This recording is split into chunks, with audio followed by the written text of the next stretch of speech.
ഹർഷയോട് അതിന് തയ്യാറായിക്കോളം പറയാനാണ് ഞങ്ങൾ വന്നത്.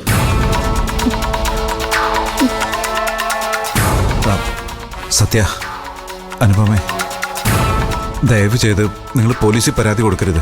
എൻ്റെ ഭാര്യയ്ക്ക് വേണ്ടി ഞാൻ നിങ്ങളോട് മാപ്പ് ചോദിക്കുക. അത് മാത്രമല്ല സത്യ, ഇപ്പോൾ ഹർഷ ഗർഭിണിയാണെന്നറിയാലോ. അവൾ എൻ്റെ കുഞ്ഞിനെയും വയറ്റി ചുമന്ന് അങ്ങനെ ഒരു ക്രിമിനൽ കേസിൽ പ്രതിയായി ജയിലിൽ കിടക്കുന്നത് എനിക്ക് സഹിക്കില്ല. ഇത്തവണത്തേക്ക് അവളെ രക്ഷിക്കാൻ ഞാൻ എന്ത് വേണമെങ്കിലും ചെയ്യാം.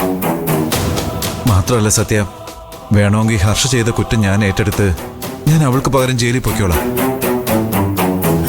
ഇതൊക്കെ അവള് കേൾക്കുന്നുണ്ടാവോ രവി? അല്പമെങ്കിലും മനസാക്ഷിയുള്ളവളാണെങ്കിൽ സ്വന്തം ഭർത്താവിനോട് ചെയ്ത വഞ്ചനയോർത്ത് നെഞ്ചു തകർന്ന് രവിയോട് മാപ്പ് ചോദിച്ച് അവൾ ഇവിടുന്ന് ഇറങ്ങിപ്പോണം.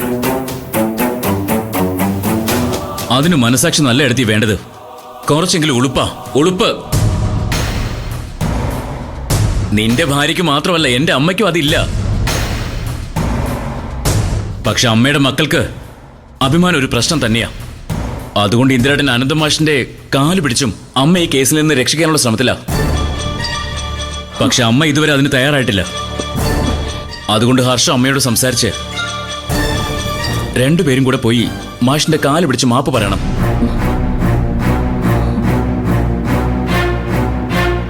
സത്യം പറഞ്ഞതുകൊണ്ട് മാത്രം രവി ഞാൻ ഇങ്ങനെ ഒരു കോംപ്രമൈസിന് തയ്യാറായത്.